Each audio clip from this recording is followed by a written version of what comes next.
요한복음 18장 28절에서 36절입니다. 그들이 예수를 가야바에게서 관정으로 끌고 가니 새벽이라. 그들은 더럽힘을 받지 아니하고 유월절 잔치를 먹고자 하여 관정에 들어가지 아니하더라. 그러므로 빌라도가 밖으로 나가서 그들에게 말하되 너희가 무슨 일로 이 사람을 고발하느냐? 대답하여 이르되 이 사람이 행악자가 아니었더라면 우리가 당신에게 넘기지 아니하였겠나이다. 빌라도가 이르되 너희가 그를 데려다가 너희 법대로 재판하라.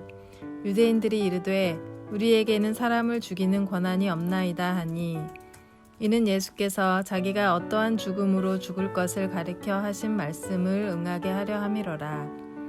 이에 빌라도가 다시 관정에 들어가 예수를 불러 이르되 네가 유대인의 왕이냐? 예수께서 대답하시되 이는 내가 스스로 하는 말이냐? 다른 사람들이 나에 대하여 내게 한 말이냐?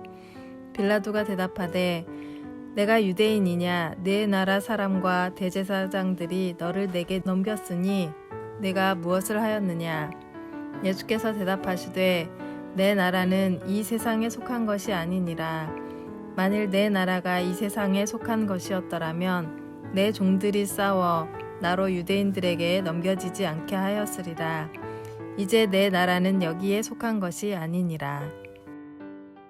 오늘 말씀은 예수님이 십자가에 이르게 되는 과정 중에 빌라도 법정에서의 일입니다.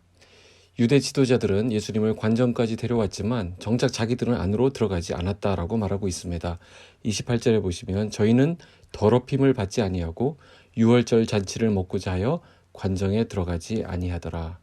자, 이게 무슨 시츄에이션입니까? 왜 유대인들이 관정에 들어가지 않는다고요?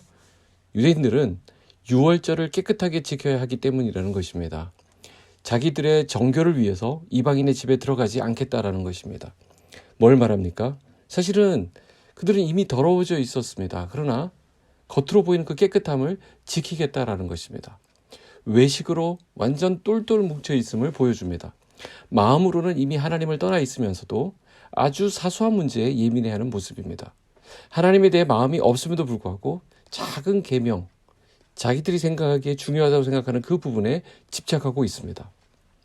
오늘 우리 안에도 하나님에 대해 마음이 전혀 없음에도 불구하고 기도 생활도 없고 말씀 생활도 없고 하나님과의 깊은 관계를 다 깨뜨려 놓고 사소한 문제에 목숨을 거는 것을 볼 수 있습니다. 본문에 나오는 이 유대인들처럼 하나님과의 관계는 다 끊어 먹어가면서도 사소한 일들에 집착하는 것입니다. 자, 빌라도를 보면 그래도 뭔가 좀 해보려고 애쓰는 모습이 보입니다.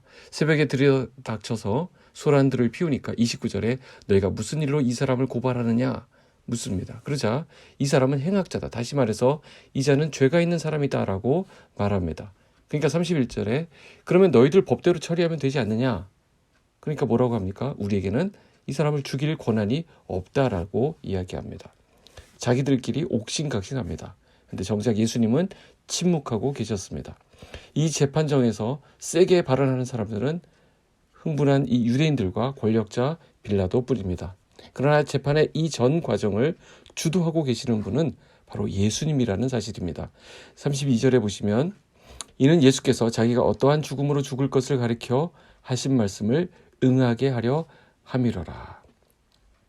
인간들이 자기들 원대로 재판을 끌고 가고 있는 것처럼 보이지만 이것은 말씀을 응하게 하기 위한 예수님의 의도가 있습니다. 예수님의 말씀이 먼저 있었죠. 마태복음 20장 18절에 보시면 보라 우리가 예루살렘을 올라가노니 인자가 대제사장들과 서기관들에게 넘기움에 저희가 죽이리라고 결단하고 이방인들에게 넘겨주어 그를 능욕하며 채찍질하며 십자가에 못 박게 하리니 제3일에 살아나리라. 예수님은 이 말씀에 근거해서 지금 재판정에서 침묵하고 계시는 것입니다. 빌라도는 계속 신문을 합니다. 33절 이에 빌라도가 다시 관정에 들어가 예수를 불러 가로되 네가 유대인의 왕이냐. 유대인들은 예수님을 행악자 즉 범죄자라고 했지만 빌라도는 그걸 무시하고 이 질문을 던진 것입니다. 이것은 빌라도 역시 예수님에 대한 소문을 듣고 있었다는 것을 의미합니다. 총독이었기 때문에 관심이 있었던 것이죠. 그러자 예수님은 빌라도의 이 질문에 대해서 그게 빌라도 스스로의 생각인지 물으십니다. 왜 물으셨을까요? 모르셔서 물은 것이 아니죠. 그럼 뭔가요? 빌라도에게 생각하고 돌아올 기회를 주시는 것입니다. 그러자 빌라도는 예수님의 말씀에 대해서 역정을 냅니다. 주님이 주신 기회를 발로 차버린 것입니다. 빌라도는 내가 뭐 유대인이냐? 이렇게 말합니다. 다른 말로 하면 내가 알 게 뭐냐? 이 정도의 대답이라는 것입니다. 그리고는 내 나라 사람들이 너를 내게 넘겼으니까 네가 무슨 일을 하였느냐라고 여기에 답변을 하라고 추궁을 합니다. 예수님은 이렇게 답변하시죠. 36절 말씀에 내 나라는 이 세상에 속한 것이 아니라 만일 내 나라가 이 세상에 속한 것이었다면 내 종들이 싸워 나로 유대인들에게 넘기우지 않게 하였으리라. 자, 무슨 말이냐면 예수님은 얼마든지 그분의 능력을 사용하셔서 이 위기를 벗어날 수 있었다라는 것입니다. 그러나 그 능력을 사용하지 않으셨습니다. 이사야 53장 말씀에 이렇게 예언되어 있기 때문입니다. 그는 실로 우리의 질고를 지고 우리의 슬픔을 당하였거늘 우리는 생각하기를 그는 징벌을 받아서 하나님에게 맞으며 고난을 당한다 하였노라. 그가 찔림은 우리의 허물을 인함이요 그가 상함은 우리의 죄악을 인함이라. 그가 징계를 받음으로 우리가 평화를 누리고 그가 채찍에 맞음으로 우리가 나음을 입었도다. 예수님의 고난에 대해서 이미 오래전에 예언되어 있었습니다. 예수님이 바로 우리 때문에 희생당하신 것입니다. 우리가 맞아야 될 그 채찍에 주님이 대신 맞으셨습니다. 그만큼 주님은 우리를 사랑해 주신 것입니다. 우리가 바로 그런 사랑을 받은 자들입니다. 혹 우리가 지금까지 왕따로 지내왔고 사람들로부터 인정을 못 받고 있고 학교에서 직장에서 가족에게 인정받지 못한 상태에 있다 하더라도 우리는 주님의 사랑을 받은 자들입니다. 주님이 우리를 사랑하셨습니다. 도대체 우리가 뭐길래? 우리는 바로 주님의 사랑의 대상입니다. 우리가 그런 가치가 있는 자들입니다. 그렇기 때문에 우리도 주님을 위해 당하는 고난을 기꺼이 감당할 수 있습니다.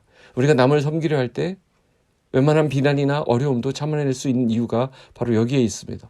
주님이 그런 모욕과 고통을 받으신 것은 우리를 섬기기 위해서입니다. 오늘 우리가 그리스도인으로서 우리가 각자 있는 자리에서 안 입고 온 일들, 속이 뒤틀리는 오해들이 있을 수 있습니다. 그러나 주님도 그런 오해를 받으셨다라고 말씀합니다. 우리가 주님을 생각하면서 불평하지 말아야 되겠습니다. 어떤 상황에서도 기쁘게 감당할 수 있는 은혜가 우리에게 있기를 축복합니다. 주님을 위해 일할 때 나의 시간이 사용되고 나의 에너지가 사용되는 것을 우리가 불평하지 않으시기를 축복합니다. 내 상태를 보면 감당할 수 없고 참을 수 없을 것 같지만 나를 위해 참으시고 고난을 받으신 주님을 생각할 때 우리는 넉넉히 감당할 수 있습니다. 주님이 힘주실 것입니다. 주님이 함께 하실 것입니다. 용기 100배 하셔서 주님을 기쁘시게 하는 오늘 하루 되시기를 소망합니다. 기도하겠습니다. 하나님 아버지, 오늘 이 아침 감사와 찬양으로 나아갑니다. 이 시간 고난당하신 주님을 묵상합니다. 우리를 위해 그 모진 수치와 고통을 감당해 주신 예수님을 찬양합니다. 우리 삶에 불어닥친 약간의 어려움과 힘듦을 보면서 원망과 불평으로 주님 마음을 아프게 했던 것을 회개합니다. 예수 그리스도의 고난을 묵상하는 이 한 주간 우리가 아주 작은 부분에서나마 주님을 따르게 하여 주시옵소서. 용서와 용납과 품는 것이 가능하게 하시고 주님의 사랑을 나타내고 증거하는 하루가 되게 하여 주시옵소서. 예수님의 이름으로 기도하옵나이다. 아멘.